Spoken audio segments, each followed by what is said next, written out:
कारगिल विजय दिवसाचा रौप्य महोत्सवी समारंभ साताऱ्यामध्ये आपण या ठिकाणी संपन्न केला।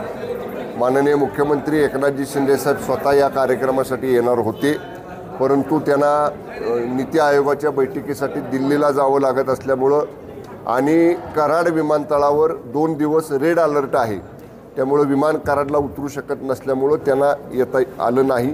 त्यांनी दूरध्वनीवरनं सगळ्या वीर माता, वीर पिता, वीर पत्नी यांना अभिवादन केलं। त्यांना आणि जे इथं उपस्थित सैन्य दलातले निवृत्त अधिकारी जवान होते त्यांना शुभेच्छा दिल्या आणि माजी सैनिकांच्या प्रती, सेवानिवृत्त सैनिकांच्या प्रती, वीर जवानांच्या, वीर सैनिकांच्या परिवाराच्या प्रती सरकार संवेदनशील आहे आणि निश्चितपणे ज्या काही त्यांना त्यांच्यासाठी करायचं ते केलं जाईल असं माननीय मुख्यमंत्री महोदयांनी आता बोलताना, संवाद साधताना या सगळ्या लोकांना या ठिकाणी आश्वासित केलेलं आहे। साहेब, काल तुम्ही पावसाचा आढावा घेतला एकंदरीत परिस्थितीचा, आजची परिस्थिती काय आहे आणि एकूणच शासनाला काय थोडं काल जे प्रमाण होतं पावसाचं ते आज सकाळपासून कमी आहे, परंतु सर्व उपजिल्हाधिकारी आमच्या जिल्हाधिकारी कार्यालयामधले आज एकही उपजिल्हाधिकारी दर्जाचे अधिकारी कार्यालयामध्ये नाही, त्यांना सगळ्यांना आपण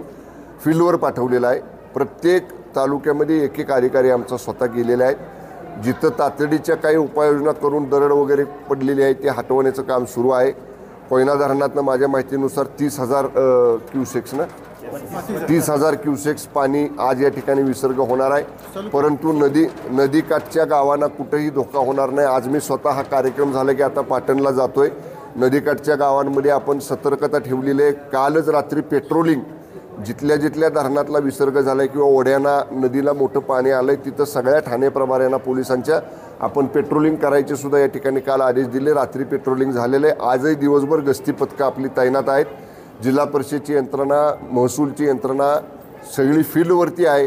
सामान्य जिल्हावासियांना या आपत्तीचा किंवा या अतिवृष्टीचा त्रास सहन करावा लागणार नाही अशा उपाययोजना आपण केलेल्या आहेत। साहेब, महाबळेश्वर तालुक्यातील काय गावं कुठं म्हणजे कुटुंब किती स्थलांतरित करण्यात आले, कुठले आज तरी फक्त काही ठराविक गावांचं, ठराविक घरांचं त्यांच्या काही लोक नातेवाईकांच्याकडे गेलीत किंवा काही लोक जिथं आपण हायस्कूल शाळांच्यामध्ये त्यांची राहायची व्यवस्था केली तिथं केलेली आहे तातडीनं तरी, कारण मोठं दरड प्रवण हा पाटण तालुक्यामधली जी गावं होती त्यांचा आपण तात्पुरतं पुनर्वसनाचे निवारा शेड दिलेले, त्या निवारा शेडमध्येच ते आहेत।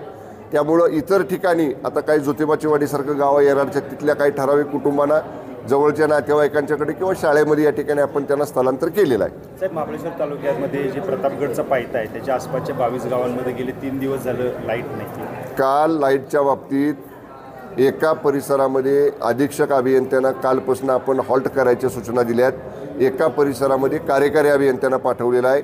माझं स्वतः काल दोन्ही अधिकाऱ्यांना मी सांगितलं की ताबडतोब ज्या ठिकाणी अतिवृष्टी नाही तिकडची यंत्रणा म्हणजे तिकडचं मॅनपॉवर जे त्यांना पाहिजेलं आहे, कारण एका ठिकाणी सगळी टीम लावली तर दुसऱ्या ठिकाणी माणसं कमी त्यांच्याकडे कामाला आहेत, तर इतर ठिकाणची माणसं बोलवायचे आदेश त्यांना कालच दिलेले आहेत आणि दोन्ही कार्यकारी अभियंता पण आणि अधीक्षक अभियंता पण फील्डवर त्यांना आपण पाठवलेलं आहे। तरीसुद्धा महाबळेश्वरच्या बाबतीत नेमकी काय अडचण आहे आजच या ठिकाणी बघून घेतो मी।